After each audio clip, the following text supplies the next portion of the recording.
நாடாளுமன்றத்தில் மத்திய நிதியமைச்சர் நிர்மலா சீதாராமன் 2025-26 நிதியாண்டுக்கான பட்ஜெட்டை இன்று தாக்கல் செய்ய உள்ளார்.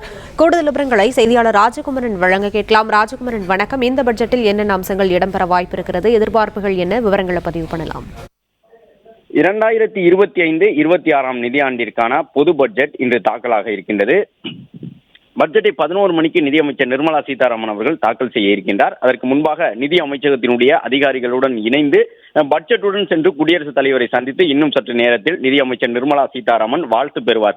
ஏனென்றால் 8வது முறையாக ஒரு முழுமையான பட்ஜெட்டாக இந்த பட்ஜெட்டை நிதியமைச்சர் நிர்மலா சீதாராமன் இந்த முறை தாக்கல் செய்கின்றார். 8 முறை இதுவரை நிதி அமைச்சகத்தினுடைய பொறுப்பிலிருந்து நிதியமைச்சராக அவர் பட்ஜெட் தாக்கல் செய்திருக்கக்கூடிய சூழ்நிலையில் இன்று 8வது முறை தாக்கல் செய்வதை முன்னிட்டு குடியரசுத் தலைவரை சந்தித்து நிதி அமைச்சகத்தினுடைய அதிகாரிகளுடன் நிதியமைச்சர் நிர்மலா சீதாராமன் அவர்கள் வாழ்த்து பெறுவார்.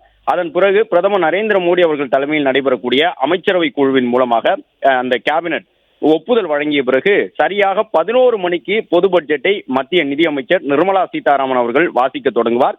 இந்த பட்ஜெட் மீதான பல்வேறு எதிர்பார்ப்புகள் இருக்கின்றன. ஒவ்வொரு ஆண்டும் பட்ஜெட் தாக்கலாகும் பொழுது மிகப்பெரிய எதிர்பார்ப்பை ஏற்படுத்துவது தனிநபர் வருமான வரி விதிப்பில் ஏதேனும் மாற்றங்கள் இருக்குமா என்பதுதான் மிக முக்கியமான எதிர்பார்ப்பாக இருந்தது.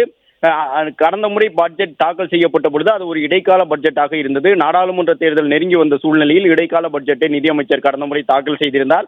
அப்பொழுதும் அதே போன்ற ஒரு எதிர்பார்ப்பு இருந்தது. வருமான வரி விதிப்பில் மாற்றங்கள் வருமா, குறிப்பாக அந்த வருமான வரி செலுத்துவதற்கான அந்த குறைந்தபட்ச ஆண்டு வருமானம் என்பதை, வருமான வரி விலக்கிற்கான உச்சபட்ச தொகை என்ன என்பது தொடர்பாக மாற்றங்கள் வருமா என்கின்ற ஒரு மிகப்பெரிய எதிர்பார்ப்பு இருந்தது. ஆனால் இடைக்கால பட்ஜெட் கடந்த முறை தாக்கலான பொழுது வருமான வரி விதிப்பு முறைகளின் அட்டவணையில் ஒரு சில மாற்றங்கள் இருந்ததை தவிர அந்த வருமான வரி விலக்கிற்கான உச்சவரம்பு உயர்த்தப்படவில்லை. இந்தியாவை பொறுத்தவரை தனிநபர் வருமானமாக ஒரு ஆண்டுக்கு அதிகபட்சமாக 7 லட்சம் ரூபாய் வரை பெறக்கூடியவர் எந்தவிதமான வருமான வரியும் செலுத்தாமல் வருமான வரியற்றவராக தங்களுடைய முழு ஊதியத்தையும் ஆண்டு நிறைவில் பெற்றுக்கொள்ள முடியும். அந்த அளவு வருமான வரி விகிதங்கள் இருக்கின்றன. அதிலும் குறிப்பாக இந்த புதிய வருமான வரி முறையில் வருமான வரி தாக்கல் செய்பவர்களுக்கு மட்டும்தான் 7 லட்சம் வரை வருமானம் பெற்றால் வருமான வரி கட்ட தேவையில்லை என்ற ஒரு விதி இருக்கின்றது. அதே நேரம் 2020க்கு முன்பாகவும் இருந்து வந்த தற்போதும் இருக்கக்கூடிய அந்த பழைய வருமான வரி முறையில் வருமான வரி செலுத்தக்கூடியவர்களுக்கு 5 லட்சம் ரூபாய் தான் வருமான வரி விலக்கிற்கான உச்சவரம்பாக உள்ளது. விவரங்களுக்கு நன்றி ராஜகுமரன்.